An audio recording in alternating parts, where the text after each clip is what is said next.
नमस्कार दैनिक शिव का बहुत बहुत स्वागत है। एक बड़ी खबर चुनाव से जुड़ी हुई आ रही बताना चाहेंगे आपको कि आगामी लोकसभा चुनाव के लिए जम्मू कश्मीर में पैरामिलिट्री फोर्सेस की 635 और लद्दाख में 57 यानी 57 कंपनियों को तैनात किया जाएगा। बताना चाहेंगे देश भर में पश्चिम बंगाल 920 कंपनी के बाद जम्मू कश्मीर में सबसे अधिक बलों की तैनाती की जाएगी। इसके अलावा जरूरत के हिसाब से सभी राज्य तथा केंद्र शासित प्रदेश के मुख्य चुनाव अधिकारियों को ओर से चुनाव के दौरान केंद्रीय बलों की मांग की गई थी, यानी कि पैरामिलिट्री फोर्सेस की मांग की गई थी। और बताना चाहेंगे आपको देश भर में जो कि लोकसभा चुनाव में शांति व्यवस्था बनाए रखने के लिए जम्मू कश्मीर में अर्धसैनिक बलों के 635 और लद्दाख में 57 कंपनियां तैनात की जाएंगी। मतदान समाप्त हो जाने के बाद स्ट्रांग रूम की सुरक्षा तथा मतगणना यानी कि वोटिंग जो काउंटिंग है को सुकुशल कराने के लिए क्रमश 36 और एक कंपनी रुकी रहेगी। बताना चाहेंगे इस आधार पर चुनाव आयोग ने तय किया है कि 3400 कंपनियां पूरे देश भर में भेजी जाएंगी।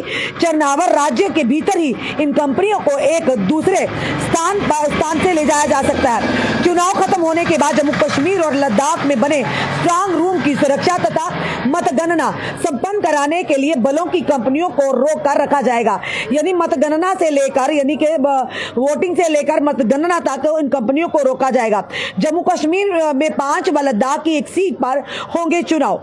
बताना चाहिए जम्मू कश्मीर में लोकसभा की 5 तथा लद्दाख की एक सीट है। परिसीमन के बाद अनंतनाग और जम्मू लोकसभा सीट का कुछ हिस्सा काटकर यानी कि नई सीट अनंतनाग राजौरी बनाया गया था। इस सीट पर पहाड़ियों को अनुसूचित जनजाति यानी एसटी आरक्षण दिए जाने के बाद से राजनीतिक समीकरण बदला है। जम्मू कश्मीर में मतदाता सूची का प्रकाशन किया जा चुका है। बताना चाहेंगे इस आधार पर अब राजनीतिक पार्टियों ने भी नए मतदाताओं से संपर्क करना शुरू कर दिया है। सभी पार्टियों का खास और साथ ही साथ और नए बने मतदाताओं पर यानी खास तौर पर जोर है। भाजपा और कांग्रेस ने चुनाव के लिए प्रभारी भी बना दिए हैं। माना जा रहा है कि मोदी की रैली के बाद अगले कुछ दिनों में प्रदेश पूरी तरह से चुनावी मूड में यानी चुनावी रंग में रंगा हुआ दिखेगा। फिलहाल ये जरूर कहेंगे कि यानी कि आगामी चुनाव के लोकसभा चुनाव की सरगर्मियां सियासी गलियारों में शुरू हो चुकी है और वहीं दूसरी तरफ हर पार्टी ये अब कोशिश करना शुरू हो चुकी है कि कहीं ना कहीं नए मतदाताओं से जो कि तालमेल रखा जाए उन पर जोर दिया जा रहा है।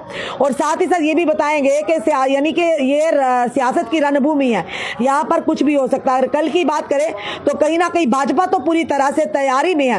पहले भाजपा के प्रदेश अध्यक्ष रविंद्र रैना कहते थे और साथ ही अन्य अधिकारी थे जो भाजपा के जो सीनियर नेता थे साफ तौर पर कहते थे हम पूरी तरह से भाजपा तैयार है, जब भी चुनाव का बिगुल बजेगा तो हम मैदान में उतरने के लिए तैयार है। पर वही तुलसी का बात करें कल जो कि डॉक्टर फारूक अब्दुल्ला का एक बयान आता और कहीं ना कहीं उन्होंने अपनी जो है रुचि बताई है कि हो सकता है आने वाले समय में अलायंस में भाजपा के साथ नेशनल कॉन्फ्रेंस आए, तभी हो सकता है कि यही वजूहत हो कि जो इंडिया गठबंधन है उससे डॉक्टर फारूक अब्दुल्ला ने टाटा बाय बाय कहा यानी उससे यानी अलग हुए हैं और कहीं ना कहीं उससे अपने आप को अलग किया। क्या हो सकता है यही वजह हो कि आने वाले समय में नेशनल कॉन्फ्रेंस के दिमाग में ये चल रहा हो कि नेशनल कॉन्फ्रेंस ये सोच रही होगी कि अकेले इंडिया अलायंस में तो हमें कुछ मिलने वाला नहीं, क्योंकि आहिस्ता आहिस्ता के सब जो नाराजगी इंडिया गठबंधन से जो एक गठबंधन बना था कि आने वाले समय में भाजपा को कहीं ना कहीं यानी कि भाजपा को मात दी जाएगी। पर उसी के चलते अगर देखा तो इंडिया गठबंधन कहीं उस तरह से सामने उभर कर नहीं आया और उसी के चलते अब डॉक्टर फारूक अब्दुल्ला ने भी कल जिस तरह से कहा, एक वरिष्ठ पत्रकार